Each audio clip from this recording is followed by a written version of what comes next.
Hello, everybody. Let's talk about some tips and tricks for RF coordination. So, this is going to be for after you've already done your regular RF coordination process and you're looking to find higher quality frequencies or more frequencies or backup frequencies. So, let's get right into it. Tip number one, scan resolution. So, let's look at Touchstone here. So, in Touchstone, there's a few different options for resolution bandwidth. Let's start with the top one. Big number sounds best, right? But what we're seeing here is that this is the distance between data points.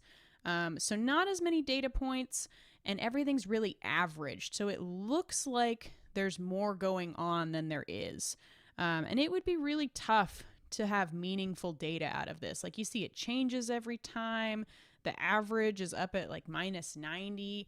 It's just going to be really tough to have any useful information from this. But if we go down to where I like to be at 50,000 hertz or 50 kilohertz, if you're on a Mac, you're going to be looking at something like this, which looks a lot like a scan from something like a ULXD or maybe even an Axion, just in terms of bandwidth.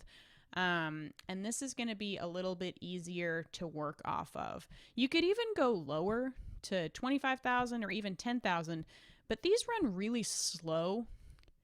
So I get a little bit impatient. I like to let the scan run at least 2 or 3 times so that I know that these aren't anomalies, right? They're going to appear on every single scan and they're going to be real data that we need to be looking at. So for me, 50,000 is a good compromise. This is where I like to do my scans. So that's our first tip, is having good data to start with going into Wireless Workbench. But let's move right along to Wireless Workbench and talk about our exclusion threshold. This is going to be kind of like frontline. What do you need to be thinking about here? So let's look. And we've got a couple scans here to look at. We could look at Orlando, which was a pretty straightforward day. There's some TV, but a lot of room to kind of maneuver in here. Or Cincinnati was really easy. This must have been kind of out of the city in the country a little bit. But let's look for a good example of something that was a little trickier. This was at the Country Music Hall of Fame in downtown Nashville. And you can see there's a lot of just noise going on, especially down here. A lot of TV channels. They're really big. And it was just a crowded RF day when I took this scan. So this will be a good example of a little bit trickier. So for example, hang on. Let's go ahead and do some scans. This isn't actually too bad. So it's not a crazy example here. But you can kind of see that, we could maybe do better. So one of the first things we can do is we can look at our exclusion threshold, which is this red line, and that you adjust over here. These little numbers will move that red line up and down.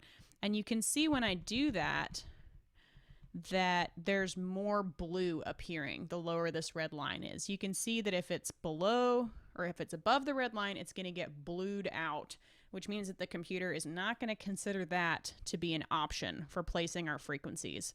And if it gets above the yellow line, it's going to treat it as a device, and it's going to give you a little bit of a buffer around that. So that's even more exclusionary. But with this red line, what I like to do is boost it up. I don't know, minus 90 is usually a good point.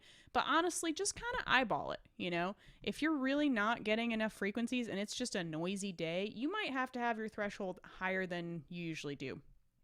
But if it's a really clean day, you can lower it down, because the lower it is, you'll get less frequencies, but they'll be higher quality, and vice versa. So up at 90, you're going to have an easier time. But that's only our first tip. So let's keep moving here to tip number 3, compatibility profiles.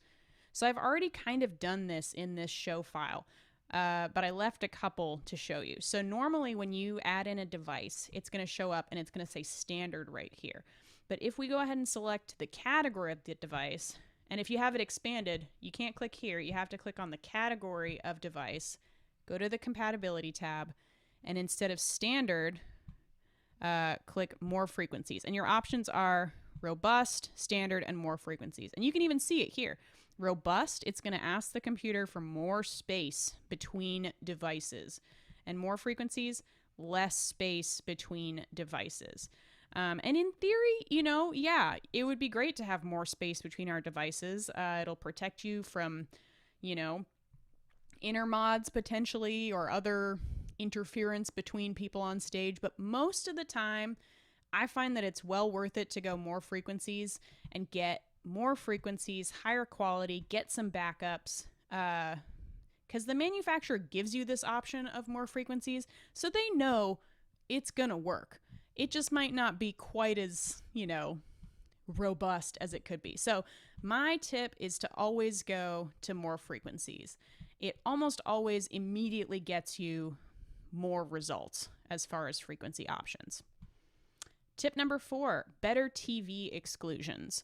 So we all know that you can go into the Spectrum tab, go to TV channels, and see by putting in your zip code here what the Wireless Workbench or Shure database has for TV channels. And you can even change your search radius. So I think the default is actually 50 miles, but I like to change it to 35. So we're only looking for TV channels that are really gonna bother us. But even that isn't perfect. Oh, you know what? I think I had to do something different in my streaming program to show that. So let me do that. Let me make sure. Come on. Oh, okay, perfect. So let's do that again. So I could put in my zip code and change my search radius here. So what I did is I went 50.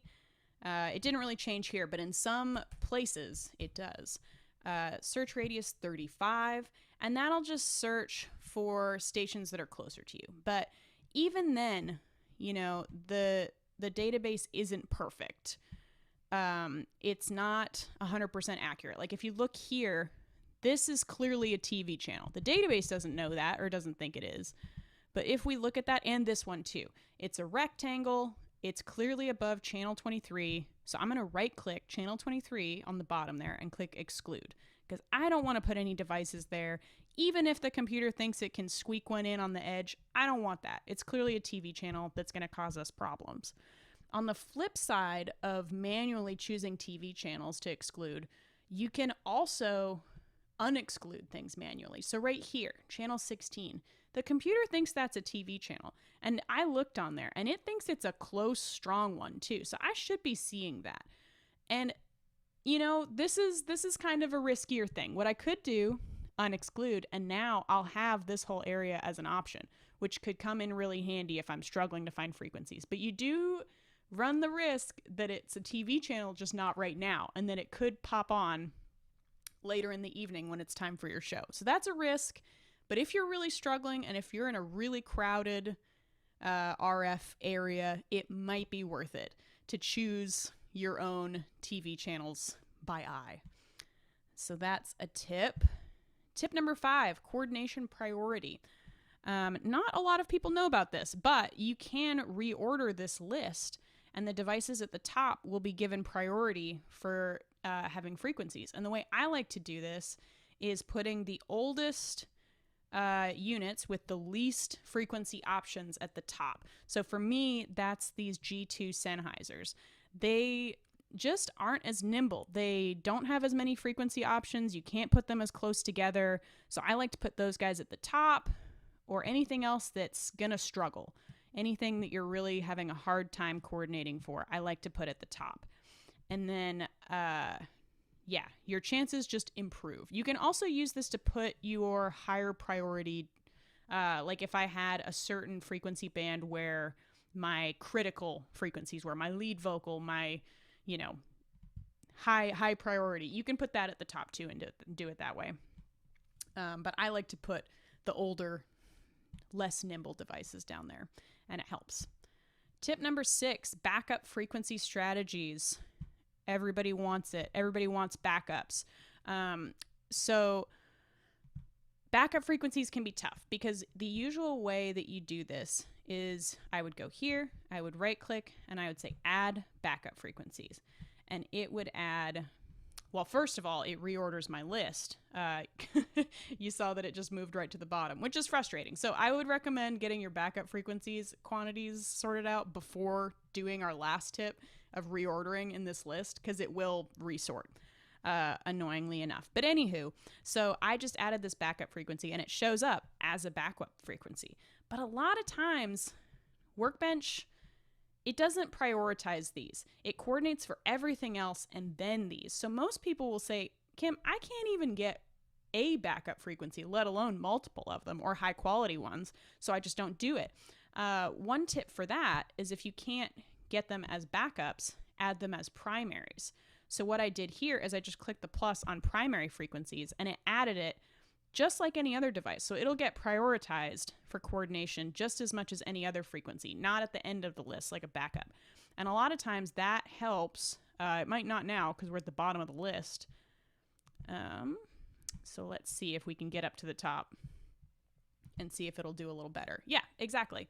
So right away, it coordinated 2 backup frequencies for me, which is awesome. I always like having multiple backups. Sometimes you can't get them, but even having one backup is a huge relief. If you're in the middle of the show and one of your band members says, hey, I'm having dropouts, what can we do? Oh, I'll put you on the backup frequency. Great, and you're set. So yeah, use your backups as mains, not as backups if you're having trouble coordinating them. Tip number 7, prioritizing deployment. So we talked about prioritizing your coordination, but let's talk about another thing that you can do, especially if you are in a situation where it's just not going to be ideal. You know, maybe you just don't have great options. Your frequencies are a little noisier than you want, but you're just going to forge ahead. Here's something you can do to play a little bit of defense here. So when I have all my frequencies, I've committed, I've locked, I'm going to go to assign and deploy, which brings up this window here. And we all know that there are certain people that are more sensitive to wireless issues than others. There are people that will not be afraid to let you know if they get the slightest dropout. Even if you say, you know, hey, we're in a really tough RF situation this time, guys. There might be, you know, a little thing here or there, but we're just going to have to make do. We can prioritize who is going to have the best chance at a clean frequency just by dragging and dropping, right? So, you know, I might want to make sure that my lead vocal is clean over a background vocal. Or if I have a guitar player that's really going to be picky, I might put them at the top of the list. You know, you can kind of just play defense of who is going to have a hard time. Hopefully nobody will have a hard time, but you know, we're doing everything that we can to manage the situation. So this is just one other tip for things that you can do to get ahead of it. So then I'm going to go deploy all zones, and then I'm going to go back to my regular window here. And you know, you don't technically have to deploy because we're not networked, so you're not deploying to anywhere other than, you know, within this program. But I like to do it because then the frequency that matches here is also the frequency that's on the inventory page. And when I'm going down the rack and punching in frequencies manually, it's just easier for me to look at it this way, so that all the in-ears are together, all these guys are together. Whereas here, they can be kind of all over the place, especially if I'm, you know, reordering. So I like to deploy and then look at the inventory screen. And then if you are going to put somebody on a backup, what I would do, okay, BGV2, I'm going to give you a backup frequency, deploy, and then we'll go back. And we can see, you know, I would then look at this frequency. I would punch that into their in-ear unit and then scan the pack, and they're off to the race, or sync the pack, and then they're ready to get back on stage with a new frequency that's hopefully going to work a little better for them. So that would be my process for deployment, for managing a backup frequency. And those are my tips and tricks. I hope it was helpful. Let me know if you have any questions.